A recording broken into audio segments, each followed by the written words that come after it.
अध्यक्ष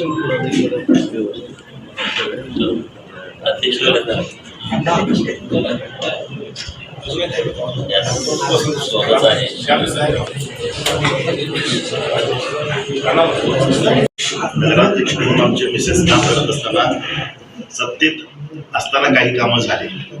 जेव्हा सत्ता गेली तेव्हा कामाला कुठेतरी ब्रेक मिळाला. मग आम्ही जत शहराचा सर्वांगीण विकास व्हावा यासाठी सत्तेशिवाय विकास होऊ शकत नाही एकमेव उद्देश ठेवून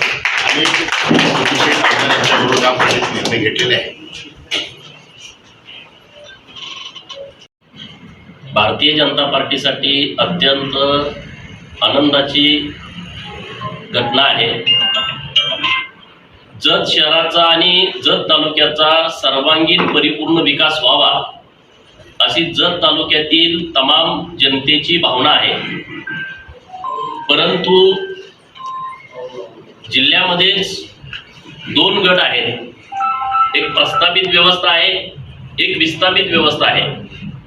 प्रस्थापित व्यवस्थेच्या हातामध्ये मंत्रीपद, पालकमंत्रीपद, राज्याचं राजकारण, जिल्ह्याचं राजकारण, सहकारी संस्था, जिल्हा बँका, मार्केट कमिट्या असल्या कारणानं जत असेल, आटपाडी असेल, खानापूर असेल, कवठेमंकाळ असेल या तालुक्यावरती सातत्यानं अन्याय झाला.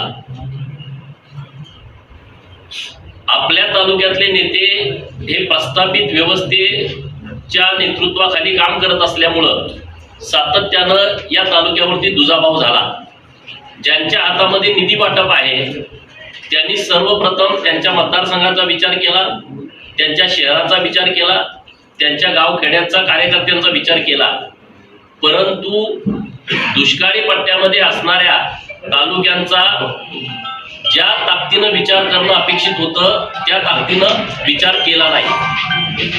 निसर्गानं सातत्यानं आपल्या तालुक्यावरती अन्याय केला. सातत्यानं दुष्काळाच्या छायेमध्ये आपला तालुका राहिला आणि म्हणून 2014 ते 19 माननीय देवेंद्र फडणवीस साहेब मुख्यमंत्री असताना आणि 22 नंतर जेव्हा एकनाथ शिंदे साहेब मुख्यमंत्री, देवेंद्र फडणवीस साहेब मुख्यमंत्री आणि आता परत मुख्यमंत्री, अशा प्रवासामध्ये मोठ्या प्रमाणामध्ये शेतीच्या सिंचनासाठी लागणारं म्हैसाळचं पाणी आणि त्यासाठी लागणारा निधी हा अत्यंत मोठ्या प्रमाणामध्ये उपलब्ध केला आणि त्याचाच भाग म्हणून येत्या 8-15 दिवसामध्ये म्हैसाळची पूर्ण योजना सोलारवरती येते आणि जवळपास 1800 कोटी रुपयाचं टेंडर आता होऊ घातलेलं आहे. नंतर मुचंडीकडून जाणारी जी दुसरी लाईन प्रस्तावित आहे त्याला 200 कोटी रुपयाचं टेंडर आता प्रस्तावित आहे. संघमधून जो कॅनॉल जातो त्याला 54 कोटी रुपये या 8-15 दिवसामध्ये मिळणार आहेत. म्हणजे मोठ्या प्रमाणामध्ये भरघोस निधी हा जत ग्रामीण भागासाठी मिळतोय.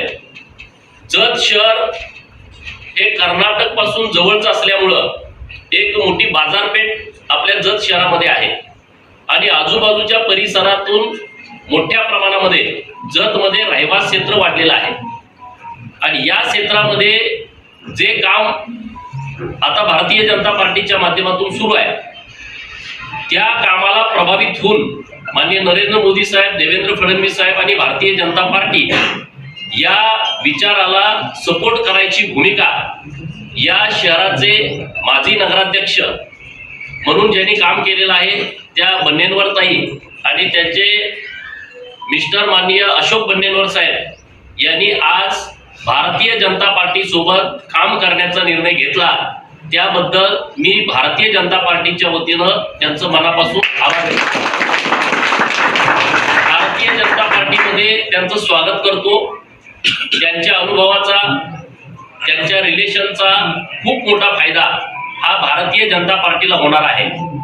भाजपाचे ज्येष्ठ नेते माननीय डॉक्टर रवींद्र राणी साहेब, शहराचे अध्यक्ष माननीय अण्णा भिसे साहेब, परशुभैया मोरे, विक्रमदादा ताड, संतोष मोठे, चंद्रशेखर गोपी साहेब, आमचे जिल्ह्याचे उपाध्यक्ष जिल्हा परिषदचे शिवाजीराव साहेब, गोपी साहेब आपले सर्व मंडळी इथं मोठ्या संख्येनं आमचे नगरसेवक आहेत किंवा नगरसेवक पदाला इच्छुक मंडळी माननीय बन्नेरकर साहेबांच्या स्वागतासाठी खरं तर काल परवापासूनच अत्यंत इच्छुक होते आणि आज त्यांनी चांगला निर्णय घेतला, त्याबद्दल आम्ही त्यांचं स्वागत करतो. 5 वर्षामध्ये त्यांच्या नेतृत्वात जे जत शहरासाठी काम झालंय आणि राहिलेलं काम पुढे घेऊन जाण्याची सर्वस्वी जबाबदारी ही भारतीय जनता पार्टीची आहे. आम्हाला टोकाचं राजकारण करायचं नाही, टीका टिप्पणीचं राजकारण करायचं नाही किंवा विरोधाला विरोध म्हणून आम्हाला अजिबात राजकारण करण्यामध्ये रस नाही. परंतु जत शहराचा सर्वांगीण विकास करणं, पायाभूत सुविधा निर्माण करणं, जत शहरासाठी आता पिण्याच्या पाण्याच्या योजनेचं काम अत्यंत जोरदार सुरू आहे. गटारीसाठी जवळपास 250 कोटी रुपयाची योजना प्रस्तावित आहे आणि त्याच्यानंतर जे शहरामधले रस्ते करणं अपेक्षित आहे किंवा जे विस्तारित एरिया आहे त्या एरियामध्ये रस्त्यांचं जाळं नाही, त्याच्यासाठी नवीन एक 150 कोटी रुपयाचा आराखडा नव्याने निर्माण केलेला आहे. शहरामध्ये गार्डन असतील, आता नमो गार्डनचं 1 कोटी रुपयाचं काम आलेलं आहे. पुण्यश्लोक अहिल्यादेवी होळकर यांचं एक 100 कोटी रुपयाचं स्मारक प्रस्तावित केलेलं आहे. असे अनेक कामं हे भारतीय जनता पार्टीच्या माध्यमातून प्रस्तावित केलेली आहेत.